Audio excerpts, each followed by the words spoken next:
اللہ رب العزت نے قرآن میں فرمایا وَأَمَّا السَّائِلَ فَلَا تَنْهَرْ، فرمایا محبوب آپ کی بارگاہ میں جو سوالی آ جائے، جو سائل اور مگتا آ جائے، اسے خالی نہیں لوٹانا، عطا کر کے بھیجنا۔ اب حضور کی عطا کیا ہے؟ ایک مرتبہ حاتم تائی کا بیٹا جو ہے وہ حضرت امام حسن مجتبی رضی اللہ تعالی عنہ سے کہنے لگا کہ میں آپ کو اپنے باپ کی سخاوت نہ بتاؤں؟ کہنے لگے بتاؤ۔ کہا میرا باپ اتنا سخی تھا، جس محل میں وہ رہتا تھا اس محل کے 8 دروازے تھے۔ کتنے؟ 8 دروازے تھے اس کے۔ سائل منگتا ایک دروازے سے آتا اس کو دے دیتا، وہی دوسرے پہ آتا یہ نہیں کہتا تھا پہلے لے گیا ہے پھر آ گیا ہے اسے پھر دے دیتا، تیسرے پہ آتا اسے پھر دے دیتا، چوتھے پہ آتا اسے پھر دے دیتا، چلتے چلتے 8 دروازوں پہ ہی آ جاتا، واپس نہیں لٹاتا تھا، اس کو دے ہی دیتا تھا۔ اتنا سخی تھا میرا باپ، 8 دروازوں سے خیرات دیتا۔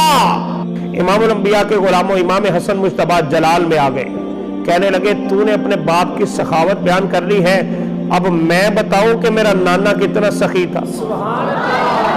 کہا تیرا باپ محل تھا اس کے 8 دروازے تھے، میرے نانے کا کوئی محل تو نہیں تھا، ایک سادہ سا حجرہ تھا، لیکن یاد رکھ اس حجرے پہ تیرے باپ کے لاکھوں کروڑوں محل قربان کر دیے جائیں، کیونکہ اللہ کے رسول کا حجرہ تھا۔